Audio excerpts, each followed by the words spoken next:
अस्सलाम वालेकुम student, welcome back to my channel. आज हमारा 5वां लेक्चर है चैप्टर सपोर्ट एंड मूवमेंट में, एंड लास्ट टॉपिक है डिसऑर्डर ऑफ स्केलेटल मसल का। तो अब हम इसमें 2 टाइप के स्केलेटल मसल के डिजीज़ को डिस्कस करेंगे। एक है ओस्टियोपोरोसिस और एरेथ्राइटिस, और फिर एरेथ्राइटिस के फर्दर 3 टाइप्स हैं। तो अब इनको हम स्टार्ट करेंगे।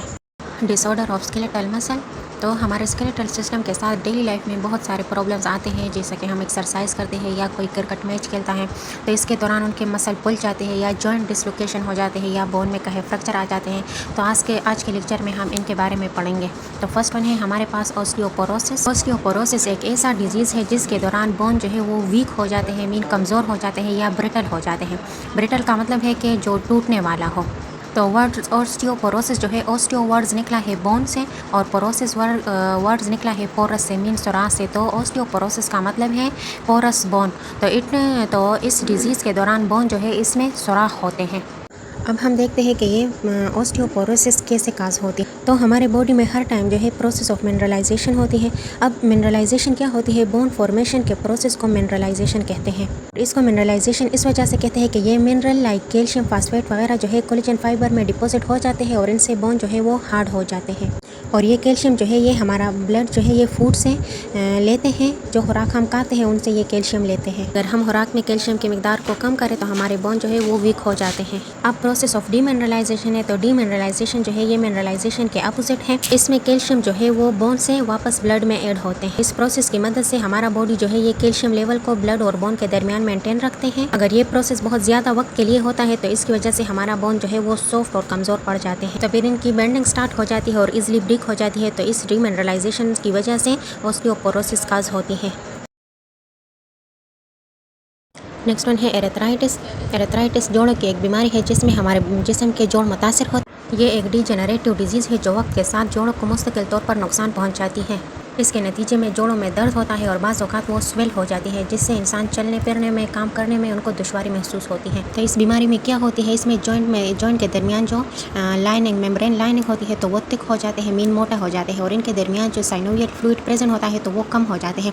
तो इस फ्लूइड कमी की वजह से बोन जो है इसमें फ्रिक्शन आ जाते हैं या वो इमोबाइल हो जाते हैं, फिर वो ईजिली मूवमेंट नहीं कर सकते। और वक्त के साथ साथ ये बोन जो है ये permanently D Pharm, mean miss shape हो जाते हैं, उनकी शेप भी चेंज हो जाती है। तो एरेथ्राइटिस के हमारे पास 3 टाइप है, ओस्टियोएरेथ्राइटिस, रूमेटॉइड एरेथ्राइटिस है और गॉटी एरेथ्राइटिस। तो फर्स्ट वन है ओस्टियोएरेथ्राइटिस। ओस्टियोएरेथ्राइटिस में क्या होता है, इनमें जो 2 बोन के दरमियान मीन जॉइंट में जो कार्टिलेज प्रेजेंट होता है तो वो आहिस्ता आहिस्ता घुस जाती है। तो इसके नतीजे में 2 बोन पेर एक दूसरे के साथ रबिंग करते हैं और इसमें फ्लेक्सिबिलिटी ख़त्म हो जाती है। मीन बोन जो है वो बोन के साथ कांटेक्ट में रहता है। तो इनके ज़्यादातर असरात जो है ये वेट बेयरिंग जॉइंट में होता है, मीन घुटनों में होता है, जो हिप बोन होते हैं या वर्टिब्रा कॉलम में जब हम कमर पर किसी चीज़ को उठाते हैं तो इसकी वजह से ये हो जाती है और ये ज़्यादातर ओल्डो लोगों में पाए जाते हैं। नेक्स्ट वन है रूमेटॉइड एरेथ्राइटिस।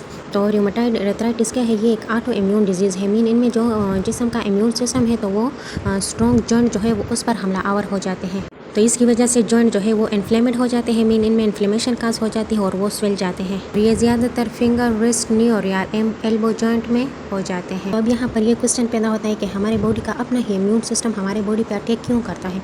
तो अभी तक इसकी मुकम्मल वजह साइंस को मालूम नहीं है, लेकिन उनके कुछ वजूहत ये भी हो सकती है कि ये हेरिडिटी डिजीज़ भी हो सकता है, या जो इन्वायरमेंटल इफेक्ट होते हैं वायरस, बैक्टीरिया वगैरह की वजह से भी हो सकता है, या हार्मोन में जब तब्दीली आ जाए इनकी वजह से भी हो सकता है, या जहनी दबाव की वजह से भी ये हो सकता है। थर्ड वन टाइप है हमारे पास गॉटी एरेथ्राइटिस।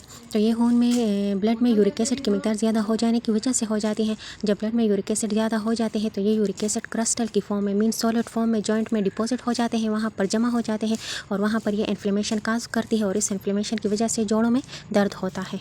और ये ज़्यादातर पाँव के अंगूठियों में हो जाती है, लेकिन जो नी होते हैं जॉइंट, रिस्ट, फिंगर वगैरह इसमें भी ज़्यादा होती है और इनको गोट भी कहते हैं। तो अब इनकी ट्रीटमेंट कैसे हो सकती है। तो सबसे पहले उनके जो सिम्टम हैं उन पर नज़र रखना चाहिए। तो दर्द कम करने के लिए एनाल्जेसिक्स यानी पेन किलर यूज़ करना चाहिए, और अगर इन्फ्लेमेशन है, ज़ख्म है, तो इनके लिए NSAIDs जो ड्रग हैं उनको यूज़ किया जा सकता है। और अगर सीवियर कंडीशन है तो इनके लिए सर्जरी ऑप्शन भी है, उनके लिए आर्टिफिशियल जॉइंट भी लगाई जा सकती है। अगर वीडियो पसंद आई है तो लाइक करें, सब्सक्राइब करें, शेयर करना मत भूलें। तो चलें नेक्स्ट वीडियो में मिलते हैं, तब तक के लिए अल्लाह।